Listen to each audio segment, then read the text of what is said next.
사랑의 샘 평화의 소리 KCR 뉴질랜드 뉴스입니다. 세계보건기구와 유니세프가 경종을 울리고 있는 코비드19 팬데믹 기간 동안 정기적인 아동 예방접종이 전 세계적으로 급격히 감소했습니다. 전 세계적으로 2021년에만 2,500만 명의 어린이들이 생명을 구하는 예방접종을 놓쳤습니다. 이는 한 세대에 걸쳐 아동 예방접종이 감소한 최대 규모입니다. 뉴질랜드도 비슷한 경향을 보이고 있으며 아동 예방접종의 감소로 전반적인 면역 보장 범위가 낮아짐에 따라 국경이 다시 개방되면서 우리들의 어린이들이 예방 가능한 질병의 실제 위험에 처해 있습니다. 뉴질랜드에서는 생후 6개월의 예방접종률이 2020년 초 약 80%에서 2022년 6월까지 67%, 마오리의 경우 45%로 떨어졌습니다. 이것은 6개월의 예방접종 범위가 100일에 디프테리아, 소아마비, 폐렴 구균 질환 및 로타바이러스를 포함하여 생명을 구하는 정부 지원 백신을 적절한 시기에 접종하기 위한 지표로 사용되기 때문에 중요합니다. 이러한 예방접종률 감소와 이에 따른 감염 위험은 국제여행이 증가함에 따라 지금 고려해야 할 중요한 사항입니다. 2019년 심각했던 홍역 발생이 경고의 역할을 하고 있습니다. 2,000명 이상이 감염됐고 700명이 입원했으며 오클랜드에서 가장 많은 사례가 발생했습니다. 피지, 통가, 사모아에서도 발병했으며 사모아는 특히 어린 아이들에게서 5,000건 이상의 사례와 80건 이상의 사망으로 큰 타격을 받았습니다. 홍역, 유행성 이하선염, 풍진 혼합 백신 MMR이 매우 효과적이기 때문에 이 발병의 심각성은 예방될 수 있었습니다. 그러나 어린이들의 풍진 혼합 백신 접종이 그 당시에 충분히 높지 않았습니다. 혼합 MMR 백신 접종률을 높이기 위한 상당한 노력이 이루어졌지만 이러한 노력은 코비드19 백신 접종 캠페인에 의해 축소됐습니다. 결과는 전 세계적으로나 지역적으로도 낮은 혼합 MMR 백신 접종률과 함께 또 다른 홍역 발병에 대한 잠재적인 위험이 높습니다. 홍역은 뉴질랜드 공항에 만연할 수 있으며 면역이 부족한 청소년들이 쉽게 걸릴 수 있습니다. 마비를 일으킬 수 있는 바이러스성 질병인 소아마비는 2000년 서태평양 지역이 소아마비 퇴치를 선언하면서 뉴질랜드에서는 예방접종 덕분에 사라졌습니다. 그러나 세계 일부 지역에서는 아직 소아마비가 근절되지 않았기 때문에 우리는 여전히 어린이들에게 소아마비 백신을 접종하고 있습니다.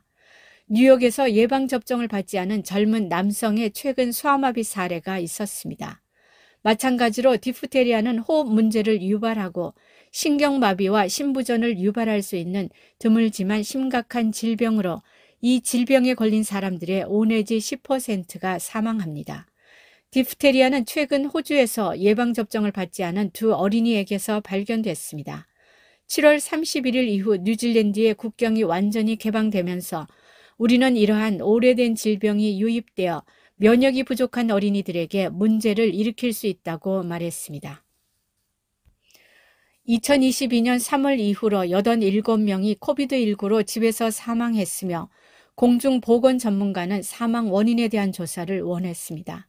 RNZ에 공개된 테화투오라 헬스 뉴질랜드 수치에 따르면 오미크론 발병 이후 뉴질랜드에서 일주일에 평균 4명이 집에서 바이러스로 사망했습니다. 새로운 보건기관 테화투오라는 각 사망 상황에 대한 질문에 응답하지 않았습니다. 집에서 사망한 사람들의 대다수인 92%가 60세 이상이었으며 3월 1일에서 7월 31일 사이의 데이터에 따르면 마오리가 18%, 퍼시피카가 19%, 그리고 절반 이상이 유럽과 기타로 분류됐습니다. 5분의 1이 조금 넘는 22%가 백신을 접종하지 않았고 25%는 완전히 백신을 접종받았으며 49%는 추가 접종까지 받았습니다. 모든 경우의 사망 증명서에는 바이러스가 사망의 원인에 기여하거나 또는 근본적인 원인으로 기재되어 있습니다. 뉴질랜드 인도 비즈니스 협회 NZIPA는 오클랜드 전역에서 여러 차례의 램 습격과 주거 침입 강도 사건 이후 정부의 범죄에 연약한 접근 방식을 규탄했습니다. NZBIA는 월요일에 회의를 열어 범죄 증가를 방지하기 위해 어떤 조치를 취해야 하는지 논의했으며 협회 회원들은 정부가 오클랜드 지역의 범죄를 막기 위해 충분한 조치를 취하지 않고 있다고 불만을 토로했습니다. 특히 주요 목표이자 피해자가 되는 소수민족 비즈니스들은 정부가 지금까지 이 문제를 처리하는 데서 보여준 총체적인 무반응과 소극적인 태도가 걱정과 불안의 주요 원인이 되고 있다고 다빈더 라할 회장은 말했습니다. 라할 회장은 비즈니스 그룹이 매일 재정적 타격에 직면하고 정신적 외상을 겪고 있으며 끊임없는 두려움 속에 살고 있는 램 습격의 피해자들을 위한 즉각적인 지원이 필요하다고 덧붙였습니다. 뉴질랜드 인도 비즈니스 협회는 필요한 경우 평화로운 시위를 개최하여 지역사회에서 피해를 받고 있는 사람들의 실망감을 표명할 것이라고 말했습니다.